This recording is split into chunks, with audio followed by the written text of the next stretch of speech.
I used to love my job at the department store. The hustle and bustle, the endless stream of customers, the smell of fresh merchandise, and the excitement of making sales. But that was before everything started to go wrong. It started with the strange occurrences. Merchandise would go missing, but the security footage showed no sign of theft. The lights would flicker, and strange noises could be heard coming from the stockroom. But we all dismissed it as our imagination playing tricks on us. Then, the incidents became more sinister. I started to receive strange phone calls in the middle of my shifts, but no one would answer when I picked up. The dressing room doors would slam shut, trapping customers inside. And the mannequins would move on their own, their lifeless eyes following us around the store. But the worst was yet to come. One day, I was alone in the stockroom when I heard a voice whisper my name. I turned around to find no one there, but when I looked back at the shelf in front of me, I saw a hand reaching out from between the boxes. I screamed and ran out of there as fast as I could. I tried to tell my coworkers about what I had seen, but they all thought I was crazy. No one believed me until the day the store closed early because of a power outage. We were all gathered in the break room, waiting for the lights to come back on, when we heard a loud banging on the door. We all froze in fear as the banging got louder and louder, until the door finally burst open. What we saw was something out of a nightmare. A figure dressed in black, with long hair covering its face, stood in the doorway, its eyes glowing red in the darkness. We all screamed and ran out of the store as fast as we could, never looking back. After that night, I quit my job and never looked back. I don't know what happened to the store or the people who stayed behind, but I know that I never want to experience anything like that again. Sometimes, when I'm alone at night, I can still hear the whispers and the banging on the door, and I know that the horror of that retail job will stay with me forever. The weeks after that night were filled with terror for me. Every time I closed my eyes, I could see the figure in black standing in the break room doorway.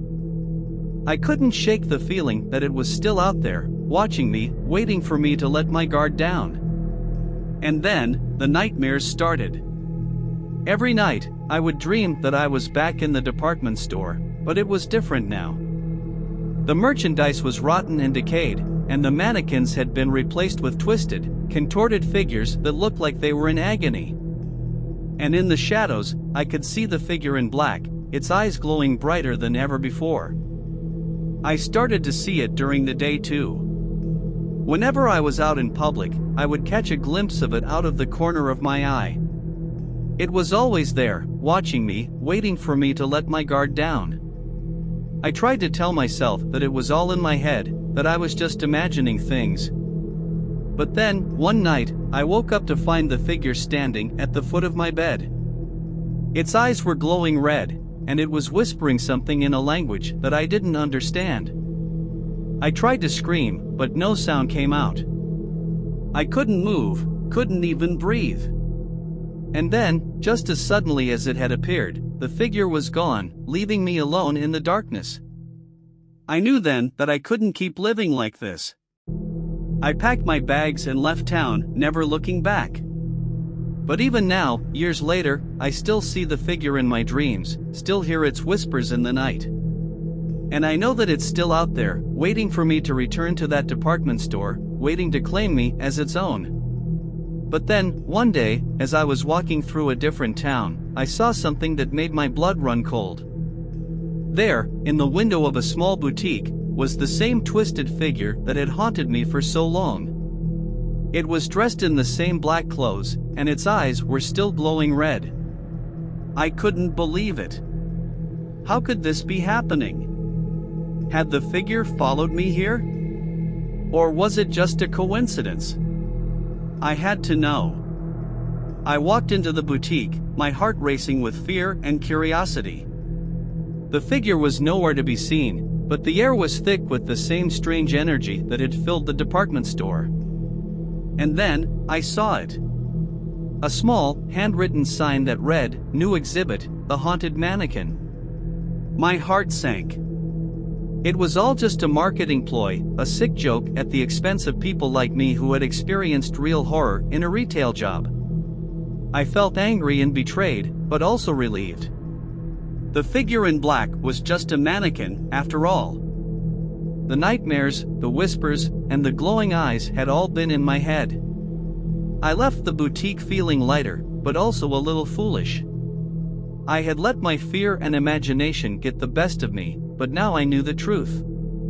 Still, every once in a while, when I'm alone at night, I can't help but wonder if there really is something out there, waiting for me to let my guard down. And I wonder if maybe, just maybe, the mannequin in the boutique really is haunted. As I walked back to my hotel room that night, I felt a chill run down my spine. It was as if someone was watching me, following me. I turned around, but there was no one there.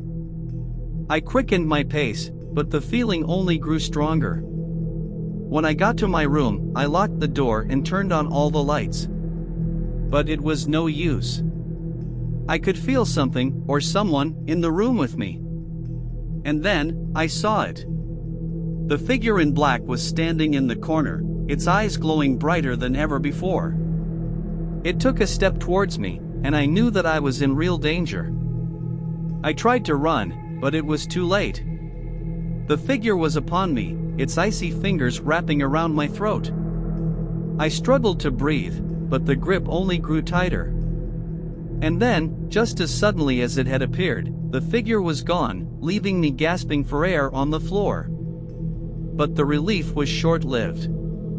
As I looked up, I saw that the mannequin from the boutique was now standing where the figure had been. Its eyes were glowing, and its twisted limbs seemed to be reaching out for me. I knew then that there was no escape. The horror of that retail job had caught up with me, and now I was trapped forever in its grasp. As I write this, I can feel the figure and the mannequin closing in on me. But maybe, just maybe, if you're reading this, you can learn from my mistake. Stay away from haunted department stores, and never let your guard down. Because once the horror catches up to you, there's no escaping it.